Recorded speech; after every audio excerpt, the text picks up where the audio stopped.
बोलो आज हम क्या पढ़ेंगे? हाँ, आज हम जानेंगे भगवान विष्णु के दूसरे अवतार मतलब कूर्म अवतार के बारे में। कूर्म मतलब टॉर्टोइज, कछुआ। हाँ, तो अमृत की प्राप्ति के लिए क्षीर सागर में समुद्र मंथन हो रहा था, है ना। समुद्र मंथन हो रहा था तो उस मंथन में मंदार पर्वत और भगवान वासुकी एक नाग था, है ना। वासुकी इनके मदद से समुद्र मंथन हो रहा था। तो मंदार पर्वत को अपने पीठ पे किसने पकड़ के रखा था? भगवान विष्णु ने। किस अवतार में? कूर्म अवतार में। इसीलिए उन्होंने कूर्म अवतार लिया और मंदार पर्वत को अपनी पीठ पे उन्होंने कस के पकड़ के रखा था, है ना। तो समुद्र मंथन से फिर क्या निकले? 14 प्रकार के रत्न निकले और गाय निकली, कपिला गाय निकली, है ना। और धन्वंतरी ऋषि निकले। ऋषि धन्वंतरी जो थे, पुस्तक मध्ये तेच वे ना? हाँ, और ऋषि जो धन्वंतरी ऋषि थे ना, वो मतलब आयुर्वेदिक डॉक्टर जिन्हें कहा जाता है ना।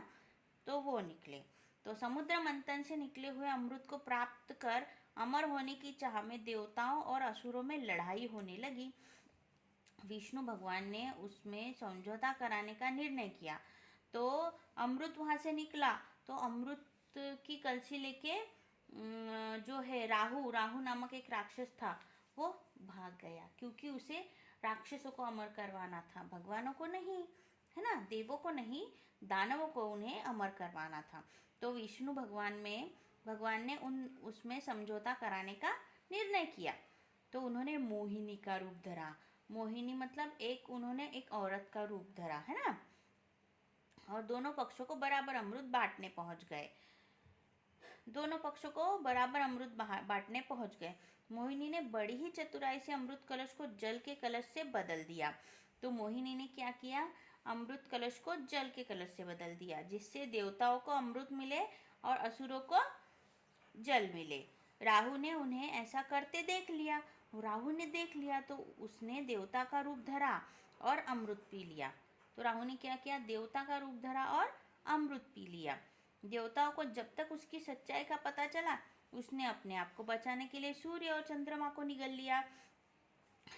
तो देवताओं को जब पता चला कि राहु ने अमृत पिया है, तो तब तक उसने क्या किया? राहु ने सूर्य और चंद्रमा दोनों को निगल लिया मतलब खा लिया, है ना।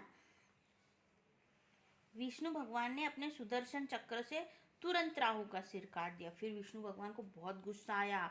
अब सूर्य और चंद्र नहीं रहेंगे तो हमें प्रकाश कहाँ से मिलेगा, है कि नहीं, दिन में और रात में। इसलिए भगवान को बहुत गुस्सा आया, विष्णु भगवान को।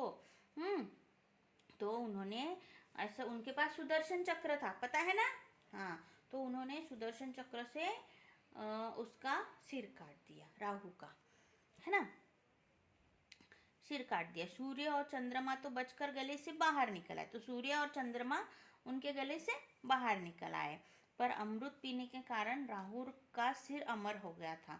लेकिन अमृत पिया था राहु ने, तो उसका सिर अमर हो गया था। इसलिए कहा जाता है कि आज भी राहु बदला लेने के लिए, इसीलिए कहा जाता है कि आज भी राहु बदला लेने के लिए सूर्य और चंद्रमा को निगल लेता है। मतलब जब ग्रहण लगता है ना, जिसे हम एक्लिप्स भी कहते हैं, तो ग्रहण लगता है तो तब बोलते हैं सूर्य और चंद्रमा को से बदला लेने के लिए राहु जो है